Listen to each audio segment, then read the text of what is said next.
नमस्कार, आप देख रहे हैं न्यूज़ एट 10। मैं हूं आंचल गुलाटी गुंबर। अगले 1 घंटे में हम जानेंगे देश और दुनिया से जुड़ी तमाम बड़ी खबरें। आइए सीधे रुख करते हैं सुर्खियों का न्यूज़ एट 10 में। संसद के शीतकालीन सत्र में अहम विधायी कार्य आज। लोकसभा में 2022-23 की अनुपूरक अनुदान मांगों पर होगी चर्चा। राज्यसभा में संविधान अनुसूचित जातियों और अनुसूचित जनजातियों आदेश दूसरा संशोधन विधेयक 2022 पर चर्चा का सरकार देगी जवाब।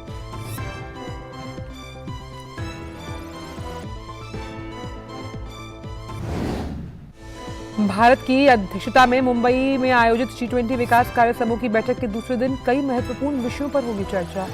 बेंगलुरु में चल रही वित्त और केंद्रीय बैंक के प्रतिनिधियों की बैठक में अंतर्राष्ट्रीय टैक्स समावेशी वित्तीय क्षेत्र को लेकर होगी चर्चा।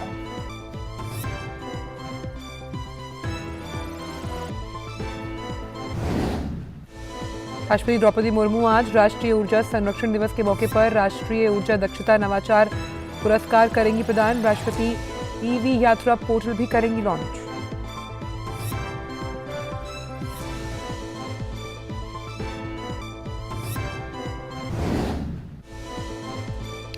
प्रधानमंत्री नरेंद्र मोदी अहमदाबाद में आज प्रमुख स्वामी महाराज के शताब्दी समारोह के उद्घाटन समारोह में लेंगे भाग। अहमदाबाद में 1 महीने तक चलने वाले उत्सव का अगले साल 15 जनवरी तक किया जाएगा आयोजन।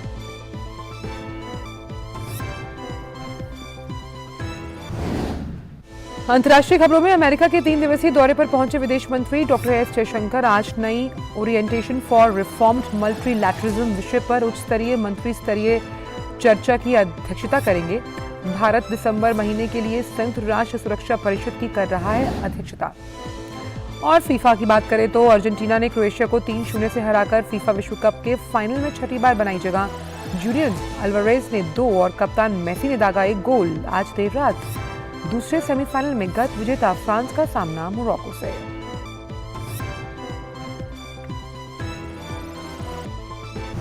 भारत ने बांग्लादेश के खिलाफ पहले टेस्ट मैच के लिए टॉस जीतकर पहले बैटिंग का फैसला किया। कप्तान केएल राहुल की अगुवाई में भारत टेस्ट सीरीज जीतकर विश्व टेस्ट चैंपियनशिप में अपनी उम्मीद रखेगा कायम।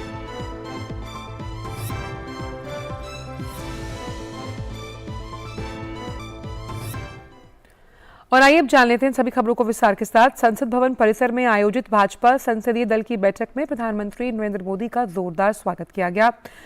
गुजरात विधानसभा चुनाव में भाजपा को मिली प्रचंड जीत के बाद पार्टी के सभी सांसदों ने प्रधानमंत्री नरेंद्र मोदी का नारों की गूंज और तालियों की गड़गड़ाहट के साथ भव्य अभिनंदन किया। भाजपा अध्यक्ष जेपी नड्डा, गृह मंत्री अमित शाह और रक्षा मंत्री राजनाथ सिंह ने प्रधानमंत्री का माल्यार्पण किया। बैठक में गुजरात के प्रदेश अध्यक्ष CR पाटिल का भी अभिनंदन किया गया। संसदीय दल की बैठक में संसद के शीतकालीन सत्र के विशेष दिनों को लेकर पार्टी की रणनीति पर भी चर्चा की गई।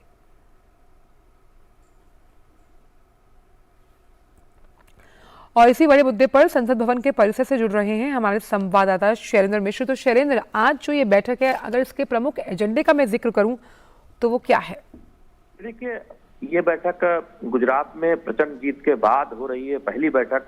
तो ऐसे में हमने देखा तस्वीरों में जो आप देख रहे हैं कि प्रधानमंत्री नरेंद्र मोदी का नारों के साथ स्वागत किया गया। जिस तरह से गुजरात में बीजेपी को ऐतिहासिक जीत मिली है, किसी भी राजनीतिक दल को इतना बड़ा बहुमत गुजरात में कभी हासिल नहीं हुआ जो बीजेपी को इस बार हासिल हुआ। तो निश्चित तौर पर जब इस प्रचंड जीत के बाद संसदीय दल की पहली बैठक थी, तब हमने देखा कि बीजेपी संसदीय दल के सदस्यों ने ताली बजाकर जोरदार अभिनंदन किया प्रधानमंत्री नरेंद्र मोदी का और माला पहनाकर उनका स्वागत किया गया। तो उस माहौल में ये बैठक हो रही है जब बीजेपी में उत्साह का माहौल है। और हम जानते हैं कि शीतकालीन सत्र को लेकर आगे की क्या रणनीति रहने वाली है, उस पर भी इस जो संसदीय दल की बैठक होती है समय समय पर, इस सत्र में पहली बैठक है, उस पर चर्चा होती है। साथ ही साथ सांसदों को पार्टी के कार्यक्रमों के लिए क्या जिम्मेदारी दी जानी है, जब संसद सत्र खत्म होगा, किस तरह से उन्हें अपने क्षेत्र में जनता के साथ जुड़ना है, पार्टी के कार्यक्रमों को आगे बढ़ाना है, उस बारे में भी समय समय पर इसी संसदीय दल की बैठक में जानकारी दी जाती है, जिम्मेदारी दी जाती है। तो निश्चित तौर पर इस लिहाज से हम देख रहे हैं कि ये बैठक बहुत अहम है। जब गुजरात की प्रचंड जीत के बाद प्रधानमंत्री नरेंद्र मोदी का जोरदार अभिनंदन किया गया है, ताली बजाकर सभी संसद सदस्य बीजेपी के जो लोकसभा और राज्यसभा के सांसद हैं, उन्होंने प्रधानमंत्री नरेंद्र मोदी का स्वागत किया, नारे लगाए। और साथ ही साथ जो गुजरात बीजेपी के अध्यक्ष CR पाटिल, उनका भी स्वागत किया गया। तो निश्चित तौर पर बहुत अहम बैठक है। उत्साह के माहौल में, खुशी के माहौल में पार्टी के लिए जो इतनी बड़ी जीत मिली है गुजरात में, उस माहौल में यह बैठक हो रही है और हम देख रहे हैं कि इसमें आगे की क्या रणनीति होनी है उस पर भी चर्चा हो रही है संसद सत्र के दौरान। वही शैलेंद्र, अगर हम बात करें तो आगे अगले साल का अगर मैं जिक्र करूं तो कर्नाटक, मध्य प्रदेश, छत्तीसगढ़, राजस्थान, त्रिपुरा में भी जो चुनाव है वो होने की संभावना है। इसको लेकर भी रणनीति बनाई जा सकती है आज की इस बैठक में। देखिए, आगे संगठन के क्या कार्यक्रम होने हैं निश्चित तौर पर उस पर जानकारी दी जाती है। रणनीति के लिए हम जानते हैं कि पार्टी समय समय पर उच्च स्तर की बैठक करती है, उसमें व्यापक रणनीति पर एक तरह से चर्चा होती है। आज की बैठक में विशेष तौर पर जानकारी दी जाती है कि सांसदों को क्या भूमिका निभानी है पार्टी के कार्यक्रम में, किस तरह से उन्हें जिम्मेदारी उठानी है। हमने देखा था, अगर पिछले कुछ बैठकों में देखें तो जिस तरह से यात्रा का एक कार्यक्रम बनाया गया था जिसमें तमाम जो सामाजिक कल्याणकारी योजनाएं हैं मोदी सरकार की, उसको किस तरह से घर घर तक पहुंचाना, उसकी जानकारी, उसमें सांसदों की भूमिका क्या होनी चाहिए, पदयात्रा में वो शामिल हो, वो एक जानकारी दी गई थी और उसके कार्यक्रम तय किए गए थे। तो इस तरह से संगठन के जो कार्यक्रम होते हैं उसमें सांसदों की क्या भूमिका है उस पर हम देखते हैं कि समय समय पर दिशा निर्देश इसी बीजेपी संसदीय दल की बैठक में दिए जाते हैं और संसद के अंदर किस तरह से कई बार हमने देखा है कि निर्देश होता है कि सांसद उपस्थित रहें, महत्वपूर्ण विधायी कामकाज होना है, उसके भी दिशा निर्देश दिए जाते हैं। साथ ही साथ किस मुद्दे पर क्या रणनीति बनाई जानी है, या कई बार ब्रीफिंग होती है, हम देखते हैं कि वरिष्ठ मंत्रियों की सांसदों को अहम मुद्दों पर। तो ये एक संसद सत्र को लेकर क्या रणनीति होनी है, संगठन के कार्यक्रमों को लेकर सांसदों की क्या भूमिका है, इसकी एक औपचारिक जानकारी इसी संसदीय दल की बैठक में दी जाती है। और चूंकि शीतकालीन सत्र की ये पहली बैठक है, हमने देखा है, तो निश्चित तौर पर क्या भावी रणनीति रहनी है सत्र के दौरान बचे हुए सत्र में, उस पर व्यापक चर्चा होगी। और क्योंकि हम लगातार बोल रहे हैं कि संसद के शीतकालीन सत्र की ये पहली बैठक है, ऐसे में सांसदों को एक नया गुरु मंत्र मिल सकता है प्रधानमंत्री द्वारा। निश्चित तौर पर हम देखते हैं कि सांसदों को दोनों सदनों में क्या किस तरह से मुद्दों पर अपनी बात रखनी है, कई बार उस बारे में वरिष्ठ मंत्रियों के द्वारा ब्रीफिंग दी जाती है। और जब ऐसे बैठकों में मौका मिलता है सांसदों को सीखने समझने का, खासतौर पर युवा सांसदों को जो पहली बार चुनकर सांसद आए हैं बीजेपी में, उनको मौका मिलता है, खास विषय पर संबोधन होता है, तो निश्चित तौर पर जानकारी में इजाफा होता है और हम देखते हैं कि बेहतर तरीके से बीजेपी सांसद उन मुद्दों पर अपनी राय समझ, चाहे विधायी कामकाज पर कोई चर्चा में शामिल होना हो या कोई मुद्दा उठाना हो, वो समय समय पर हम देखते हैं कि संसद के दोनों सदनों में पार्टी की तरफ से उठाते रहते हैं। तो निश्चित तौर पर उसका एक लाभ मिलता है और यही वजह है कि नियमित तौर पर जब संसद का सत्र चलता है तब ये बैठक मंगलवार को होती है। कल ये बैठक दरअसल टाल दी गई थी आज के लिए और हम देख रहे हैं कि ये बैठक हो रही है, जिसमें प्रधानमंत्री नरेंद्र मोदी, गृह मंत्री अमित शाह और बीजेपी के राष्ट्रीय अध्यक्ष जेपी नड्डा, केंद्रीय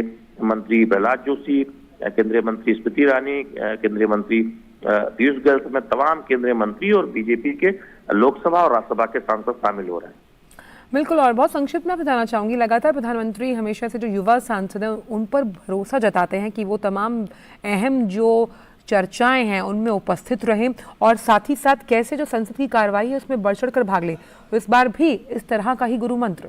देखिए, जब संसद के शीतकालीन सत्र की शुरुआत हो रही थी, पहले दिन प्रधानमंत्री नरेंद्र मोदी ने मीडिया से बातचीत करते हुए कहा था कि ऐसे समय में यह सत्र हो रहा है जब हम देख रहे हैं कि अमृतकाल में G20 की अध्यक्षता भारत को मिली है और ऐसे में जो पार्टी हो या फिर तमाम दलों के जो नेता हैं उनको ये सुनिश्चित करना चाहिए कि जो पार्टी के युवा सांसद हैं, जो युवा पहली बार चुनकर आए, उन्हें ज्यादा से ज्यादा मौका मिले जिससे वो ज्यादा से ज्यादा सीख समझ सके।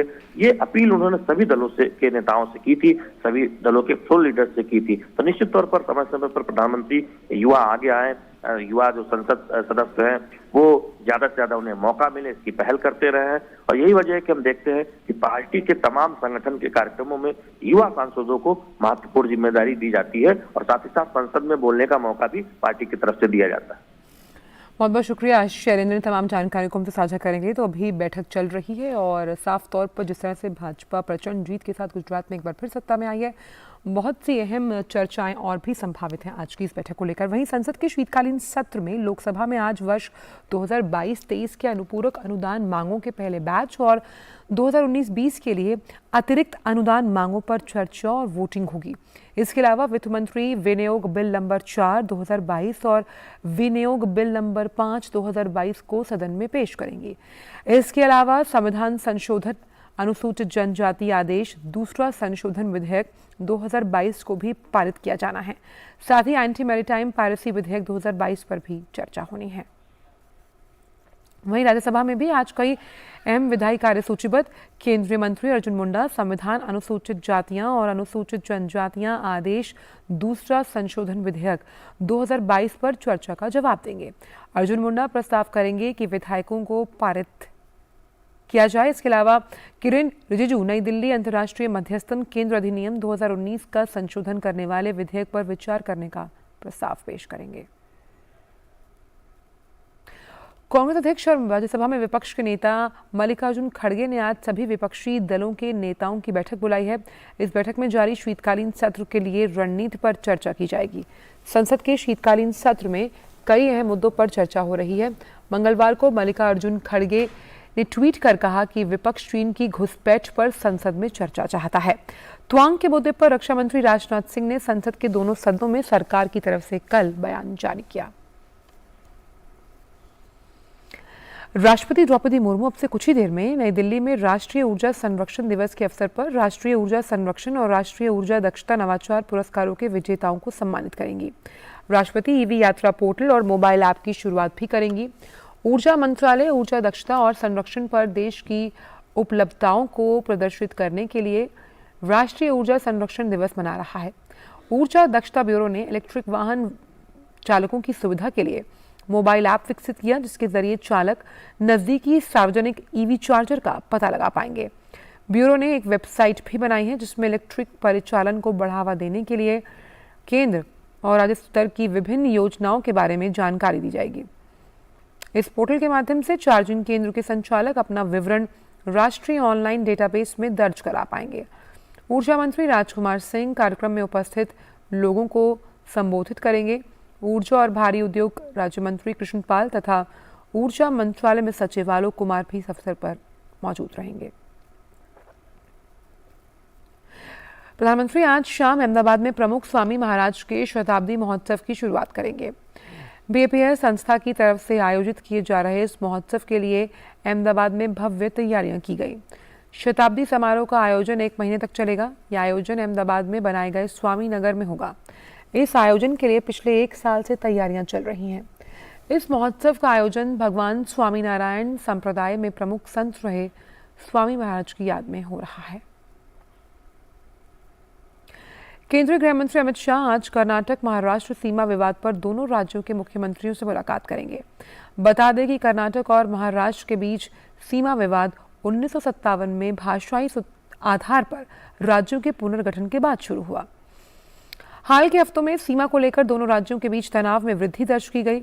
महाराष्ट्र ने बेलगावी पर दावा किया, जो तत्कालीन बॉम्बे प्रेसिडेंसी का हिस्सा था, क्योंकि वहां मराठी भाषा आबादी का एक बड़ा हिस्सा था। महाराष्ट्र ने 814 मराठी भाषी गांवों पर भी दावा किया, जो वर्तमान में कर्नाटक का हिस्सा है। कर्नाटक की तरफ से ये भी कहा जाता रहा है कि बेलगावी राज्य का एक अभिन्न अंग है।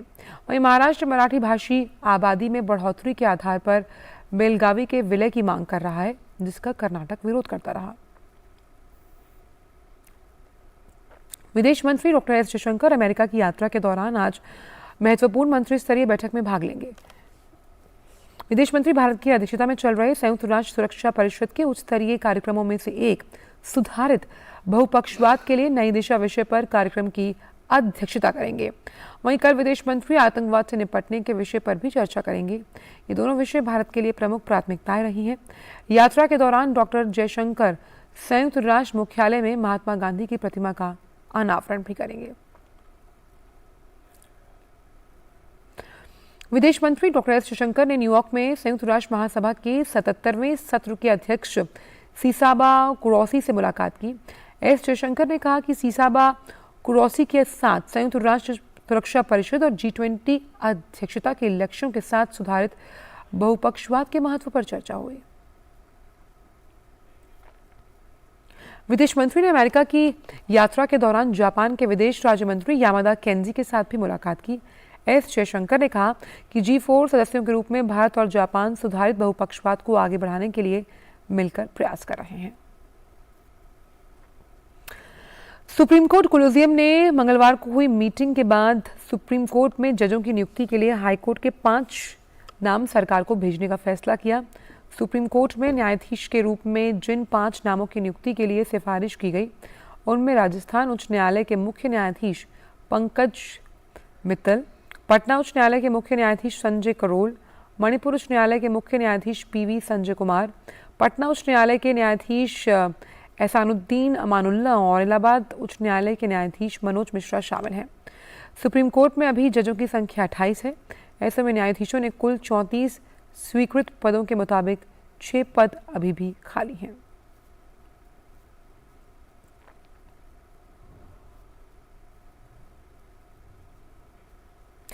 प्रधानमंत्री के नेतृत्व में किसानों की आय दोगुनी करने के उद्देश्य से केंद्र सरकार ने कई प्रयास किए।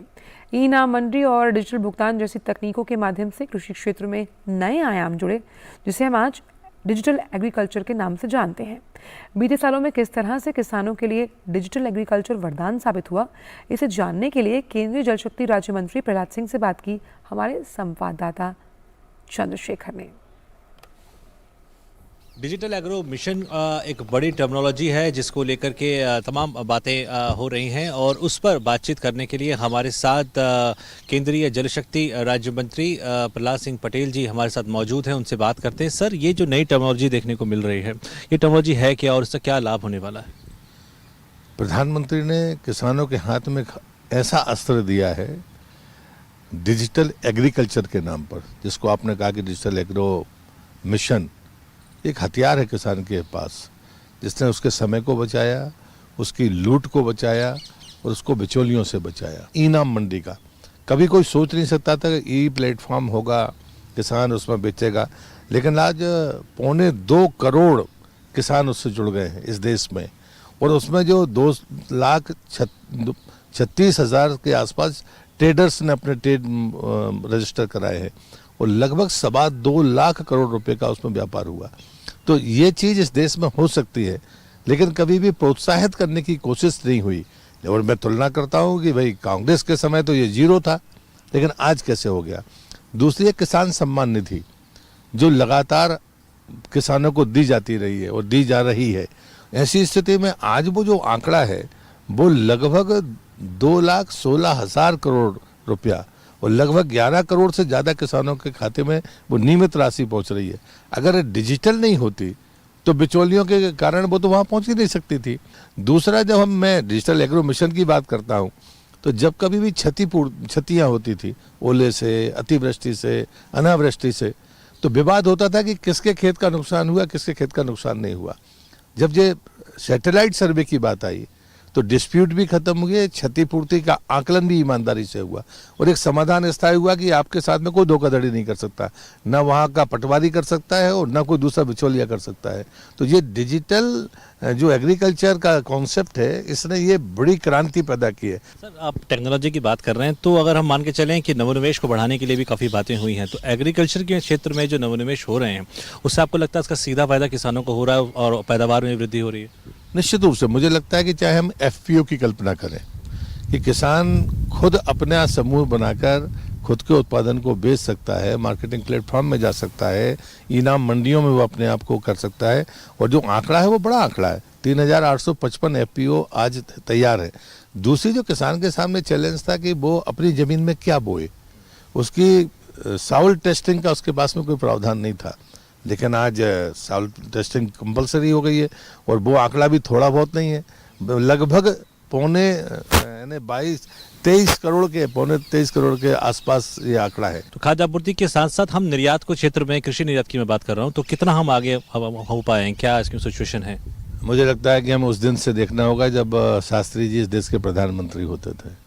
हमारे पास जो अनाज की स्थिति थी, हम एक टाइम सोमवार को उपवास करने के आह्वान के साथ हमने इस देश के स्वावलंबन की तरफ एक कदम आगे बढ़ाया था। लेकिन आज हम जब निर्यात का आंकड़ा देखते हैं तो 4.25 लाख करोड़ ये रिकॉर्ड निर्यात हुआ है इन 2-3 वर्षों में। चीनी में हम नंबर 1 हैं, दूध में निर्यात में हम नंबर 1 हैं, चावल में और अन्य चीज़ों में। अब एक और हमारे पास अवसर है कि हम मोटे अनाज के निर्यात के अवसर हमारे सामने हैं। प्रधानमंत्री जी के प्रस्ताव के साथ दुनिया ने अगला वर्ष 2023 का मोटे अनाज का वर्ष तय किया है। पूरी दुनिया में जितना मोटा अनाज पैदा होता है उसका 40% भारत में पैदा होता है। G20 की अध्यक्षता हमारे पास में है, जिसमें प्रधानमंत्री जी ने कहा कि मिलेट्स के ही नाश्ते में उपयोग, बेस पर ही नाश्ता दिया जाएगा। तो मार्केटिंग का एक अवसर हमारे पास में है, बेचने का है। जहां दुनिया में डिमांड है उस डिमांड के आधार पर फूड प्रोसेसिंग मिनिस्ट्री भी उसमें काम कर रही है। तो मुझे लगता है कि अगला मौका है कि हम मोटे अनाज को यानी मिलेट्स को निर्यात करने के मामले में हम रिकॉर्ड तोड़ सकते हैं। ये भारत के पास अवसर है। तकनीक की सहायता से किसानों को विकास करने के लिए काम हो रहा है और उनको बेहतर उनकी आमदनी हो सके उसको लेकर के भी डिजिटल टेक्नोलॉजी के जरिए किसानों के विकास के लिए काम किया जा रहा है। कैमरामैन गोपाल के साथ चंद्रशेखर, डीडी न्यूज़, दिल्ली। वाणिज्य और उद्योग मंत्री पीयूष गोयल और ब्रिटेन के अंतर्राष्ट्रीय व्यापार मंत्री केमी बेडेननॉक ने कल नई दिल्ली में भारत ब्रिटेन एफटीए के बारे में बातचीत की। बैठक के दौरान दोनों मंत्रियों ने भारत और ब्रिटेन के बीच एफटीए के लिए जारी बातचीत के प्रति फिर से वचनबद्धता व्यक्त की। प्रस्तावित समझौते से दोनों देशों के बीच रोजगार, निवेश और निर्यात को बढ़ावा देने की पूर्ण क्षमता उजागर होगी। भारत और ब्रिटेन के बीच मुक्त व्यापार वार्ता का छठा दौर नई दिल्ली में चल रहा है। मंत्रियों ने वार्ता में हिस्सा लेने वाले प्रतिनिधियों से कहा कि वे मिलकर काम करें ताकि आपसी सद्भाव से मतभेद दूर किए जा सकें और इसे संतुलित, परस्पर लाभकारी और निष्पक्ष नतीजे पर पहुंचा जा सके। पीयूष गोयल ने कहा कि पिछले वर्षों में भारत और ब्रिटेन के बीच निवेश और आर्थिक संबंध पहले से ही सुदृढ़ हैं। उन्होंने कहा कि भारत सरकार ने पीएलआई स्कीम, राष्ट्रीय अवसंरचना श्रृंखला, विकास वित्त संस्थान और सार्वजनिक क्षेत्र के गैर कार्यनीतिक उद्यमों और निजीकरण सहित अनेक नीतियां और सुधार कार्यक्रम शुरू किए। पीयूष गोयल भारत और ब्रिटेन के व्यापारियों से ये भी कह चुके हैं कि वो दोनों देशों की आर्थिक समृद्धि के लिए इन कार्यक्रमों का लाभ उठाएं। वक्त एक ब्रेक का। REC unleashes the potential of energy. REC funds energy. Funding that catalyzes. Funding that inspires. Funding that transforms. For sustainability and reliability. For investment and development. Adding value every day in every way. This is what our energy is. This is REC.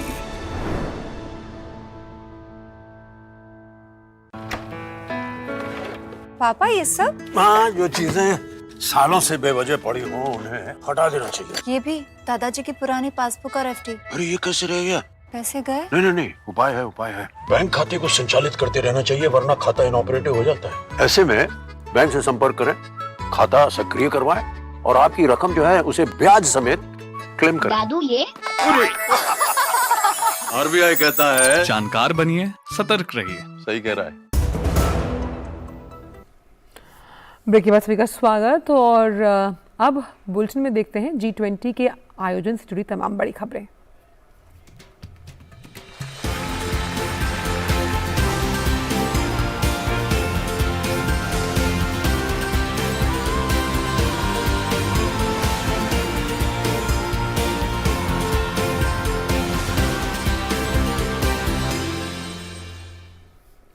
तो भारत की अध्यक्षता में मुंबई में आयोजित G20 विकास कार्य समूह की बैठक आज दूसरा दिन है और आज कई महत्वपूर्ण विषयों पर चर्चा होगी।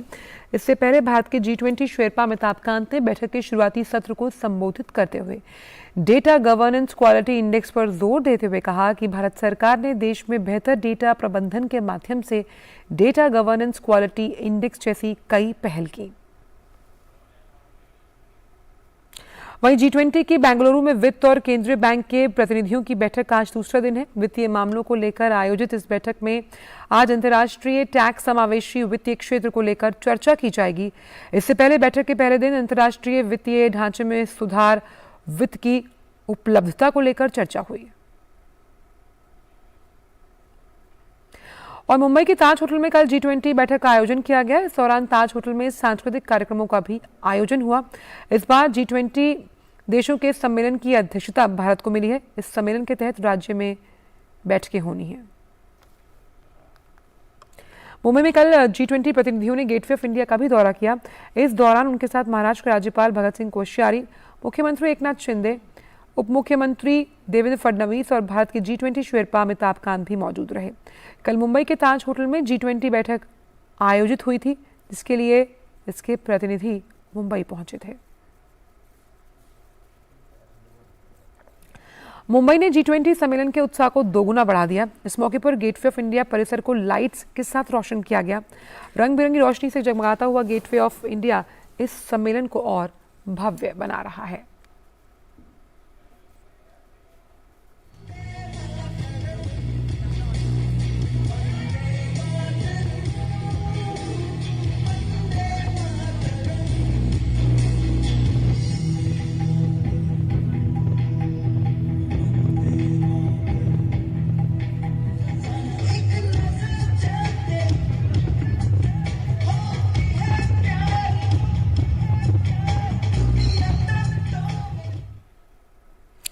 करते हैं अन्य खबरों का। बिहार के मुख्यमंत्री नीतीश कुमार ने मंगलवार को बड़ा बयान दिया। उन्होंने कहा कि साल 2025 के विधानसभा चुनाव में डिप्टी सीएम तेजस्वी यादव महागठबंधन का नेतृत्व करेंगे। नीतीश ने खुद को पीएम की रेस से भी बाहर कर दिया। इससे पहले कुर्नी उपचुनाव में हार के बाद ये अटकलें लगाई जाने लगी थी कि राजद ने जेडीयू का साथ नहीं दिया और महागठबंधन में इस वक्त कुछ भी ठीक नहीं। इसी मसले पर हमारे संवाददाता कुमार आलोक ने भाजपा के राज्यसभा सांसद सुशील कुमार मोदी से खास बातचीत की। बिहार के वरिष्ठ नेता और राज्यसभा में भारतीय जनता पार्टी के सदस्य सुशील कुमार मोदी जी हमारे साथ हैं। नीतीश कुमार का यह बयान आया है कि 2025 का जो बिहार विधानसभा चुनाव जो होगा वो तेजस्वी के नेतृत्व में लड़ा जाएगा। क्या अपने ऊपर उनका जो कॉन्फिडेंस है वो कम हो गया या कम होता जा रहा है? देखिए, जो इनका समझौता हुआ था आपस में, वो यही समझौता हुआ था कि जनता दल यू का विलय हो जाएगा राष्ट्रीय जनता दल में। तेजस्वी मुख्यमंत्री बनेंगे और नीतीश जी राष्ट्रीय राजनीति करेंगे। उसी समझौते के तहत ये घोषणा की गई है। तो बहुत शीघ्र जनता दल यू का विलय आरजेडी में हो जाएगा। अब जदयू के विधायकों को तय करना है कि वो तेजस्वी के नेतृत्व में चुनाव लड़ेंगे या किसी अन्य के नेतृत्व में चुनाव लड़ेंगे। हम तो चाहते हैं कि जल्द से जल्द वो तेजस्वी को मुख्यमंत्री बना दें। ये तो हमारी चाहत है, ताकि जो नीतीश कुमार का जो अति पिछड़ा वोट है वो पूरी तरह से बीजेपी की तरफ चला जाए। देखिए, जो बिहार का कुशवाहा कुर्मी जो अति पिछड़ा समाज है, जो बहुसंख्यक समाज है, वो किसी कीमत पर राष्ट्रीय जनता दल को अपने नेता स्वीकार करने के लिए तैयार नहीं है। क्योंकि लालू जी के 15 साल के राज में जो अति पिछड़ा समाज था उसको बड़ा सताया गया, बहुत तंग किया गया, उस पर अत्याचार किए गए और उसी का परिणाम था कि वो पूरा का पूरा वर्ग लालू यादव से अलग होकर नीतीश कुमार के साथ आ गया था। मांझी जी कह रहे हैं कि मुझे तो मालूम ही नहीं है नीतीश कुमार। मांझी जी की समस्या है, हम लोग को तो मालूम था, मांझी जी को भले ही नहीं मालूम हो, लेकिन बिहार के हर राजनीतिक आदमी को मालूम है कि नीतीश जी के नेतृत्व में 2025 का विधानसभा चुनाव नहीं लड़ा जाएगा। तो इसलिए उनको जल्द से जल्द इस्तीफा दे देना चाहिए, तेजस्वी को मुख्यमंत्री बनाए और पार्टी के राष्ट्रीय अध्यक्ष बन जाए। ये बीजेपी के भी हित में है, क्योंकि मुख्यमंत्री तो हमारा बनेगा नहीं, अभी हमारा तो बनेगा 2025 में। तो हम तो चाहते हैं कि 2024 के पहले तेजस्वी मुख्यमंत्री बन जाए, ताकि इसका लाभ हमको लोकसभा के चुनाव में भी मिलेगा और 25 के विधानसभा चुनाव में तो मिलने ही वाला है। तो ये थे सुशील कुमार मोदी जी, जिन्होंने साहब कहा कि भारतीय जनता पार्टी को पहले से ये चीज़ मालूम थी कि नीतीश और तेजस्वी का जो दल है वो आपस में विलय करेगा और ये जो घटना होगी, राजनीतिक घटना जो होगी, वो भारतीय जनता पार्टी के लिए मुफीद होगी। कैमरामैन आरके के साथ कुमार आलोक, डीडी न्यूज़, दिल्ली। और भारत द्वारा 1 दिसंबर से औपचारिक रूप से G20 की अध्यक्षता संभालने के बाद इसे लेकर देश भर में जोर शोर से तैयारियां चल रही हैं। इसी कड़ी में G20 के तहत होने वाले कार्यक्रमों की तैयारियों का जायजा लेने के लिए दिल्ली के उपराज्यपाल वीके सक्सेना मुख्यमंत्री अरविंद केजरीवाल के साथ आज एक बैठक की अध्यक्षता करेंगे। सूत्रों के मुताबिक दिल्ली सरकार के मंत्री भी इस बैठक में शामिल होंगे। ये बैठक उपराज्यपाल कार्यालय में आज सुबह 11 बजे होगी। गौरतलब है कि प्रधानमंत्री नरेंद्र मोदी ने भी G20 बैठक पर इसी महीने एक सर्वदलीय बैठक की थी। दिल्ली के लोगों के लिए एक राहत भरी खबर। दरअसल यहां की आबो हवा में काफी सुधार हुआ है। System of air quality and weather forecasting and research के मुताबिक दिल्ली में एयर क्वालिटी इंडेक्स 133 मध्यम श्रेणी में दर्ज किया गया। असम के गुवाहाटी में पुलिस को बड़ी कामयाबी हाथ लगी। दरअसल गुवाहाटी शहर की पुलिस ने मंगलवार रात एक एम्बुलेंस से 14 करोड़ रुपए से अधिक मूल्य की हेरोइन सहित बड़ी संख्या में वर्जित दवाएं जब्त की और मामले में एक व्यक्ति को गिरफ्तार किया। फिलहाल पुलिस इस मामले की जांच कर रही है और इस रैकेट का पर्दाफाश करने में जुट गई है। झारखंड के आकांक्षी जिला बोकारो में आकांक्षी जिला कार्यक्रम से शिक्षा के क्षेत्र में काफी बदलाव हुए, जिससे बच्चे स्कूलों की तरफ आकर्षित ही नहीं हो रहे बल्कि स्कूलों में ड्रॉप आउट रेशियो भी कम हो रहा है। देखिए जमीनी हकीकत से जुड़ी है खास रिपोर्ट।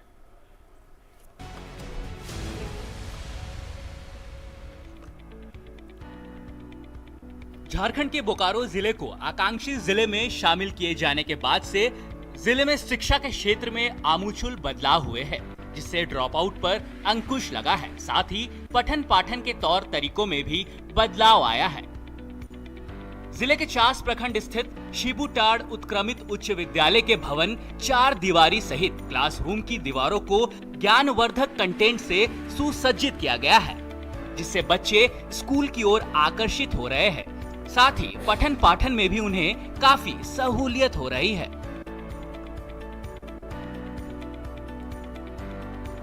ये स्कूल का रंग रोगन से हमें बहुत लाभ मिलती है और जैसे क्लास में हम लोग को फॉर्मूला लिखा हुआ है मैथ का, तो हम लोग को बहुत हेल्प मिलती है।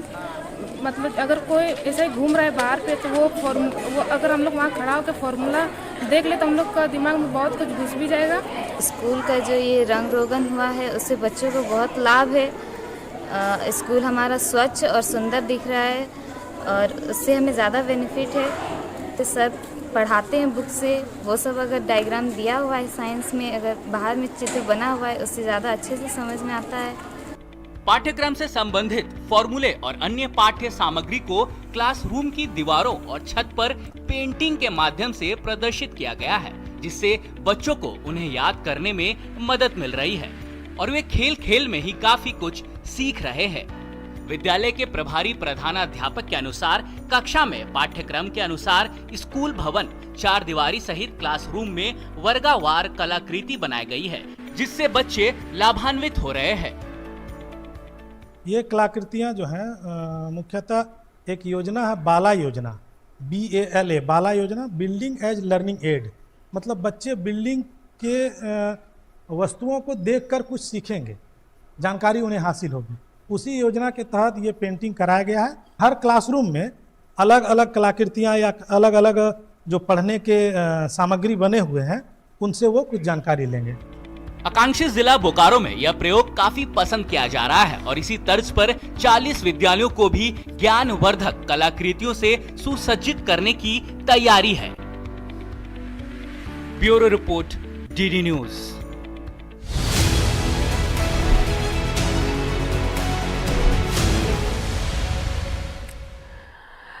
तो अब बात स्टार्टअप्स की, और क्या खास है आज स्टार्टअप की दुनिया में, देखते हैं हमारे खास सेगमेंट स्टार्टअप सेगमेंट को लेकर।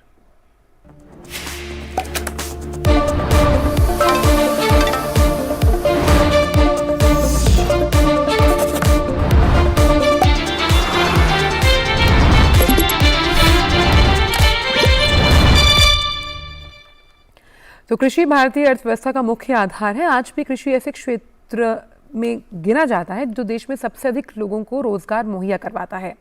घरेलू खपत और बढ़ते निर्यात में लगातार वृद्धि को देखते हुए इस क्षेत्र का भविष्य अवसरों से भरा हुआ है। राष्ट्रीय स्टार्टअप अवार्ड विजेता बेंगलुरु स्थित कंपनी जेंट्रॉन लैब्स प्राइवेट लिमिटेड भी इस क्षेत्र में अपना योगदान दे रही है। कंपनी ने फ्रूट ग्रेडिंग मशीन बनाई है, जिससे किसानों को फलों की जो छटाई है उसमें काफी मदद मिल सकती है। देखिए खास रिपोर्ट। जब पेड़ों पर फल लगते हैं तो उनका आकार अलग अलग होता है। किसी का आकार छोटा होता है तो किसी का बड़ा। बाजार में समान आकार वाले फलों को काफी पसंद किया जाता है और इनकी कीमत भी अधिक मिलती है। इसलिए किसान समान आकार वाले फलों की ग्रेडिंग या छटाई करते हैं, जिसमें काफी समय और जनबल की आवश्यकता होती है, क्योंकि अभी तक ये काम हाथों से ही किया जाता रहा है। हालांकि हाथ से इस काम को करने में किसान के सामने कई तरह की समस्याएं आती हैं, जिसमें सही समय पर मजदूर की उपलब्धता, समान आकार के फलों का सही अंदाजा नहीं लग पाना शामिल है।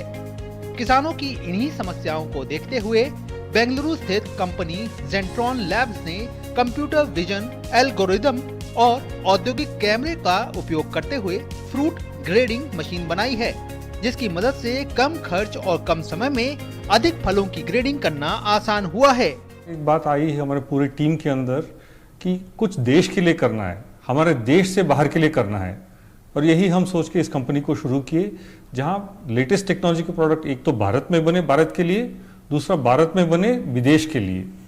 और ये हम अगर किसान की समस्या हल नहीं कर रहे हैं तो कुछ तो रह गई ना हमारी इच्छा में।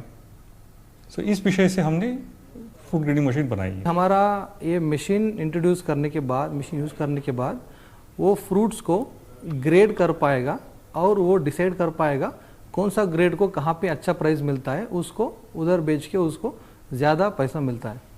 और हमारा ग्रेडिंग मशीन यूज़ करने से या इलेक्ट्रॉनिक ग्रेडिंग लाइन यूज़ करने से फ्रूट्स का डैमेज कम होता है। जेंट्रॉन लैब्स का high speed optical grading system आकार, रंग, दोष और वजन के आधार पर फलों की छटाई और ग्रेडिंग कर सकता है।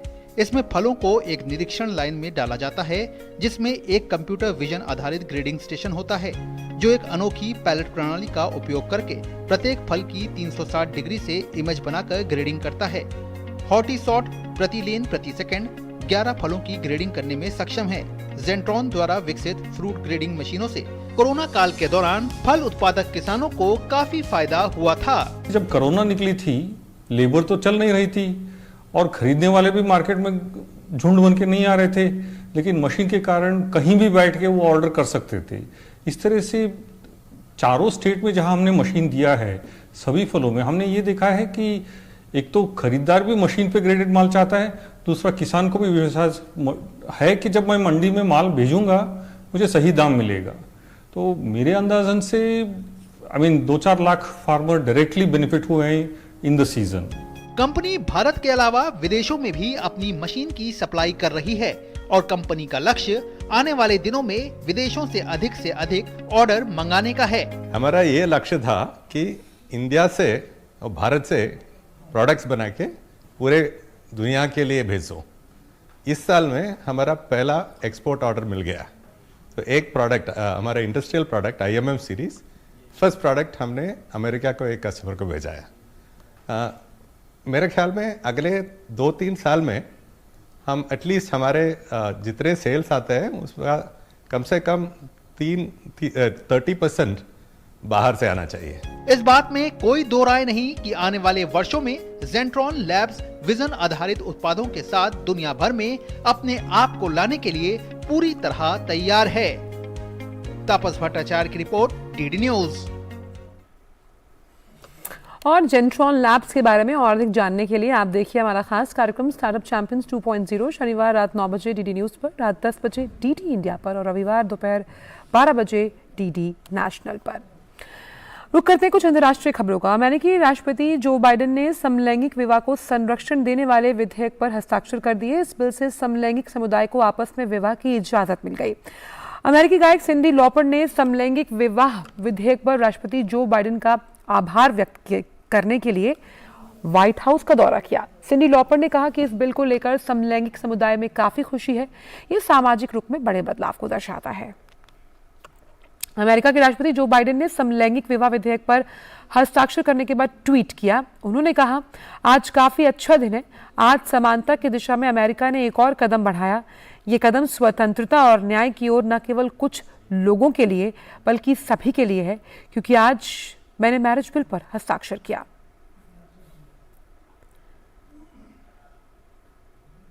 यूक्रेन राष्ट्रपति जेलेंस्की ने न्यूजीलैंड से रूस के आक्रमण के कारण उनके देश में हो रहे पर्यावरणीय नुकसान के खिलाफ नेतृत्व करने का आग्रह किया।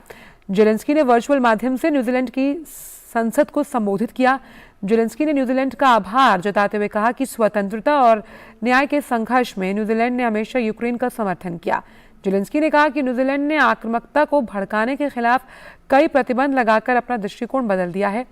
जेलेंस्की ने पर्यावरण संरक्षण के प्रति जोर देते हुए कहा कि बुनियादी ढांचे के पुनर्निर्माण के दौरान प्रकृति का संरक्षण भी काफी अहम है।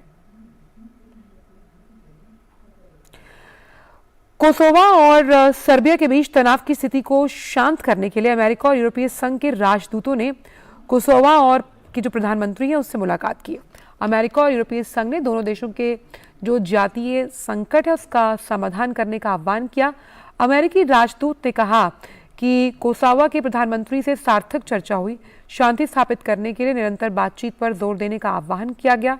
बता दें कि यूरोपीय संघ की मध्यस्थता के जरिए कोसोवा और सर्बिया अपने संबंधों को सामान्य करने का प्रयास कर रहे हैं। खबर जर्मनी से, जहां की अदालत ने टैक्स चोरी के आरोप में एक व्यक्ति को 8 साल की सजा सुनाई। जर्मनी के सबसे बड़े टैक्स स्कैंडल के चलते जर्मनी को अरबों यूरो का नुकसान हुआ। 72 साल के हानो बेर्गर को टैक्स चोरी के 3 मामलों का दोषी करार दिया गया।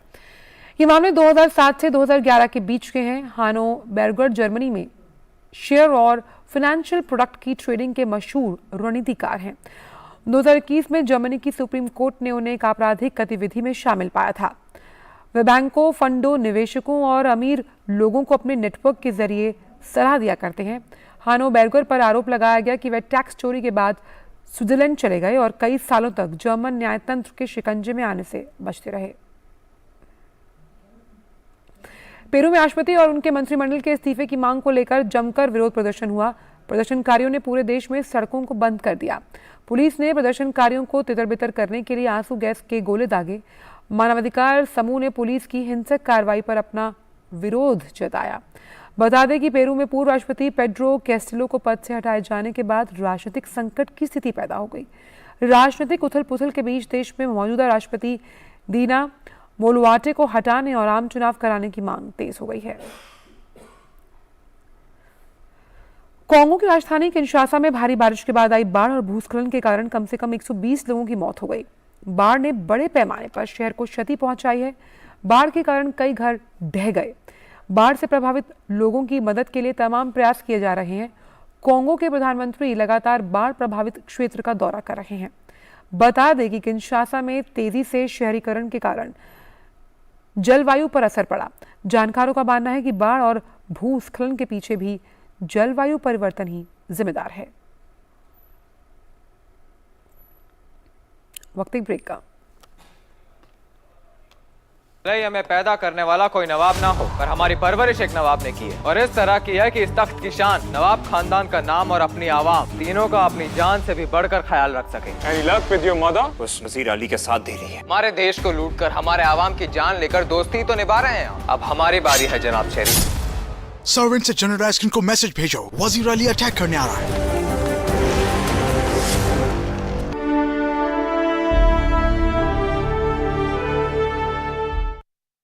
देख रहे हैं, मैं हूं अशोक किरवा। कोई फैक्ट चेकर नहीं चाहता है कि राज्य मुसलमान आज सवाल है। आसान नहीं होता सच के लिए लड़ना। जिसकी आवाज कोई नहीं बनेगा उसकी आवाज हम बनेंगे। जो डर जाते हैं वो झूठ से कहां टकराते हैं। जो गरीब के स्कूल में, गरीब के स्वास्थ्य के लिए खर्च होना चाहिए, वो लूट कर इन्होंने अमीर ठेकेदारों को दे दिया। सच को जानना हो तो झूठ पर करना होता है प्रहार, हर बार बार बार। मैंने आपसे पूछा, मैंने आपने ठीक है नहीं कहा ना आपने। और कोई मुद्दा नहीं है तो सोनिया गांधी की गुडबुक में मैं अपना नाम गोल्डन अक्षरों में कैसे दाखिल करूं? इसलिए न फेक न्यूज न झूठ, हमेशा सच के साथ 2-2।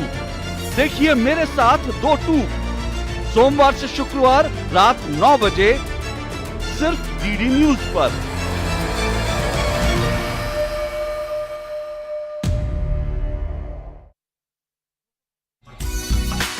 रंग तरंग में इस बार हमने खोल दी एक नई राह। आसमान में भारत की कामयाबी की कहानी, जिस पर चलकर तुम जैसे बच्चे अपने सपनों को सच्चाई में बदल सको। रंग दिव्य कला मेले के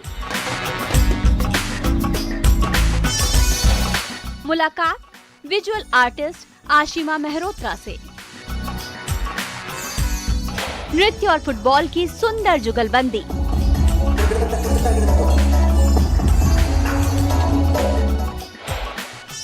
देखिए इस बृहस्पतिवार दोपहर 3 बजे और रविवार दोपहर 3:30 बजे केवल डीडी न्यूज पर।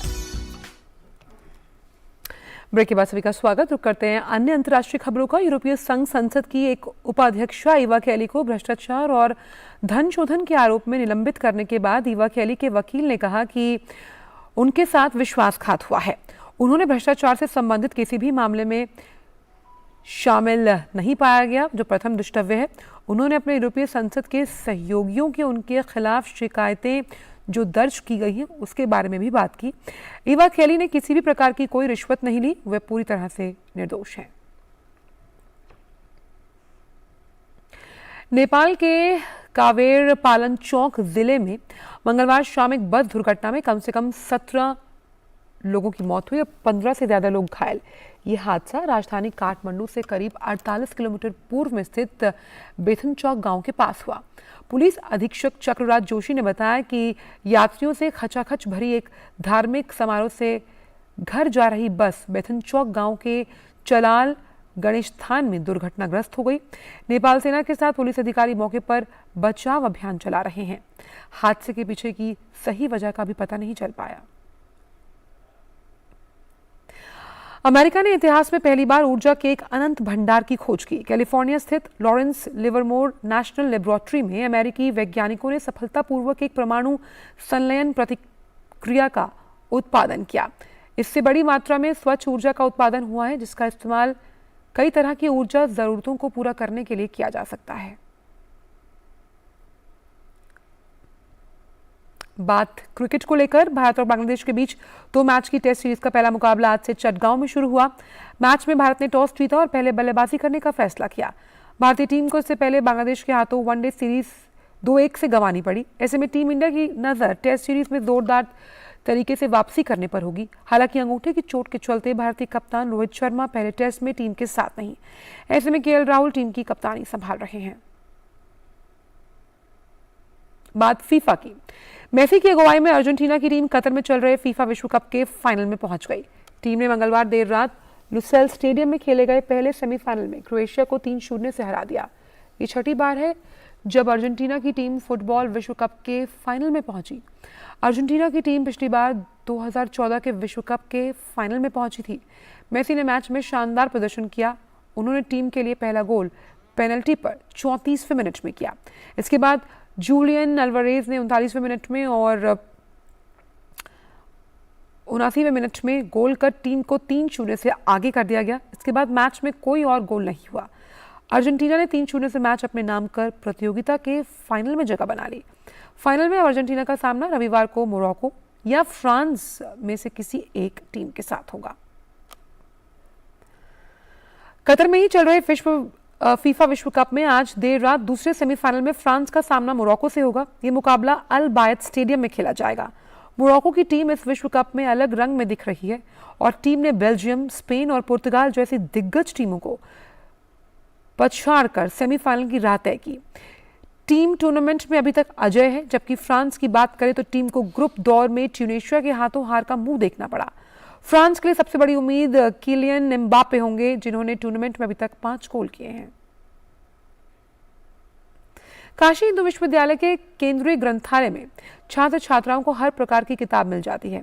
इस ग्रंथालय ने काशी तमिल संगमम को देखते हुए तमिल साहित्य की दुर्लभ पांडुलिपियां और साहित्य की प्रदर्शनी लगाई है। इसका जायजा लिया हमारे सहयोगी हरिकेश बहादुर सिंह गौतम ने। संगमम चल रहा है, विश्वविद्यालय है, पुस्तकों की बात न हो तो फिर मजा क्या। ऐसा ही कुछ किया है काशी हिंदू विश्वविद्यालय ने। एक तमिल पुस्तकों का दुर्लभ जो ग्रंथ हैं, पांडुलिपियां हैं, उनका एक यहाँ पर प्रदर्शनी लगाई है गयाजीराव गायकवाड़ केंद्रीय ग्रंथालय में। और इसके पुस्तकालय अध्यक्ष हैं doctor DK Singh ji. DK Singh ji, ये क्या सोच के आप लोगों ने लगाया और क्या क्या दुर्लभ है इसमें? देखिए, जब तमिल और काशी समागम की शुरुआत हुई उसी समय एक लिटरेचर, हम लोग लिटरेचर के धरोहर को संयोगे हुए हैं, तो उस लिटरेचर के फील्ड में हमें देखना था कि इतिहास इस बात का कितना गवाह है और वो हमारे संस्कृति और साहित्य जो पुस्तकों और मैन्युस्क्रिप्ट के रूप में है उसका मैंने एक प्रदर्शनी लगाया है जो इस बात का प्रमाण है कि ये काशी और तमिल आज का नहीं वर्षों पुराना ये संबंध है। हमारे पास तमिल में करीब 12 ऐसे मैन्युस्क्रिप्ट है जो तारपत्र पर लिखे हुए हैं। तारपत्र पे लिखे हुए का मतलब ये है कि उस समय न कागज का आविष्कार हुआ होगा और न स्याही का। उतनी पुरानी है जो शैव पुराण से है, दर्शन से है, फिलॉसफी से रिलेटेड है। और खास करके कुछ ऐसे हिंदी टेक्स्ट हैं जो बनारस के लिटरेचर हैं, उसका भी ओरिजिन वहाँ से होता है। इस पे अभी रिसर्च की ज़रूरत है, देखना होगा कि कहाँ से क्या कैसे लिया गया है। हमारी मैन्युस्क्रिप्ट कितनी पुरानी है इस बात से अंदाज लगाया जा सकता है कि वो ग्रंथ स्क्रिप्ट में है। ग्रंथ जो है तमिल का सबसे पुराना स्क्रिप्ट है। अब उसके पढ़ने वाले लोगों की संख्या भी कम होती जा रही है। आगे भविष्य में हम लोगों का ये प्लान बना रहे हैं कि उसका भी कुछ दूसरे भाषाओं में हम अनुवाद करें जो जनमानस पे जाए और ये समाज को पता चले। क्योंकि पुस्तकालय और खास करके हम लोगों का उद्देश्य ये नहीं है कि हम डॉक्यूमेंट को स्टोर करें, इस इंफॉर्मेशन को डिसिमिनेट कैसे किया जाए, आम पब्लिक तक कैसे पहुंचाया जाए, इस पे हम लोग आगे कार्य कर रहे हैं। ये इनका विचार है और बताया इन्होंने कि ताड़पत्र पर लिखा हुआ मैन्युस्क्रिप्ट जो है, यानी कितना पुराना संबंध है तमिल से काशी का, यह भी इसमें पुस्तकों के माध्यम से पता चल रहा है। अपने आप में अनूठा, मैंने इसीलिए कहा, इतिहास को संजो के रखा है, संबंधों को संजो के रखा है सालों साल के। कैमरा पर्सन मनोज कुमार साहनी के साथ डॉक्टर हरिकेश बहादुर सिंह गौतम, केंद्रीय ग्रंथालय, वाराणसी। और अब ले चलते हैं आपको हेरिटेज वॉक सेगमेंट की तरफ, जहां आज हम बात करेंगे मध्य प्रदेश में विंध्याचल पर्वतों के बीच स्थित पन्ना की। पन्ना अपने खूबसूरत नज़ारों, मंदिरों की अनूठी वास्तुकला और हीरों के खदानों के लिए विश्व भर में जाना जाता है। आइए चलते हैं इस सैर पर।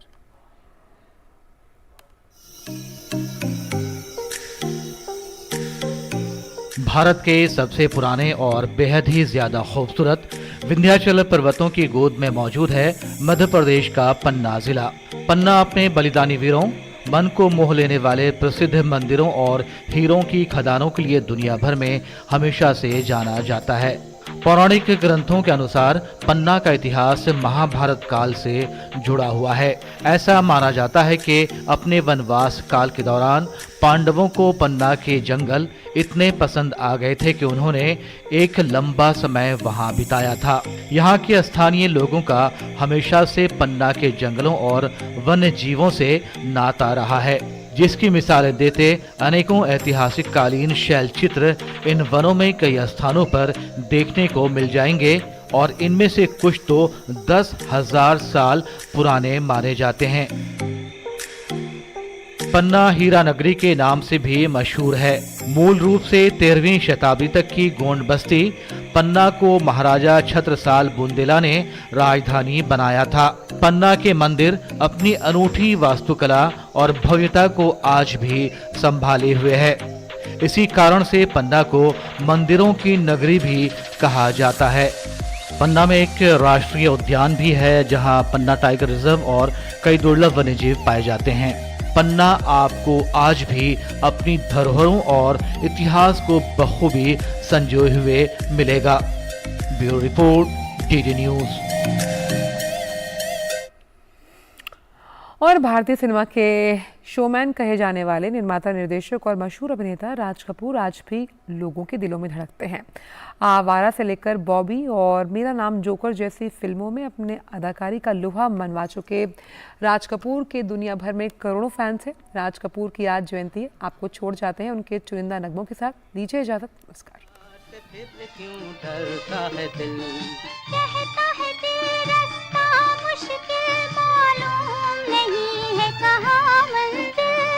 जख्मों से भरा सीना है मेरा, हंसती है मगर ये मस्त नजर। दुनिया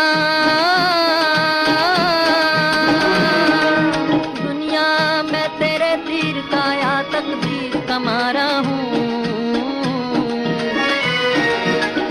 आवारा हूँ। किसी की मुस्कुराहटों पे हो निसार, किसी का दर्द मिल सके तो ले उधार, किसी के वास्ते हो तेरे दिल में प्यार, जीना इसी का नाम है।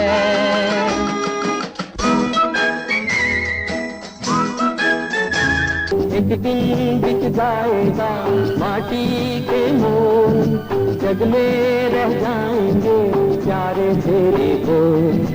तुझे के होठों को देकर अपने की कोई निशानी छोड़ फिर दुनिया से बोल। एक दिन बिक जाएगा माटी के मोल, जग में रह जाएंगे प्यारे तेरे बोल। जीना यहाँ मरना यहाँ, इसके सिवा जाना कहाँ।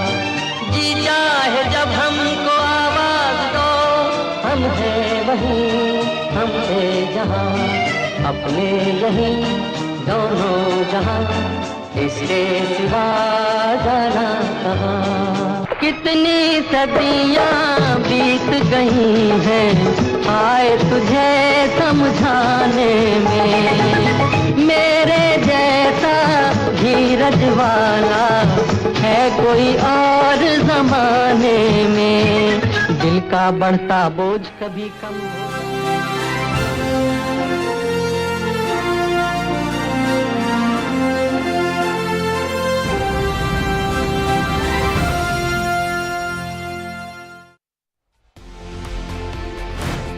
ये बहुत गर्व की बात है कि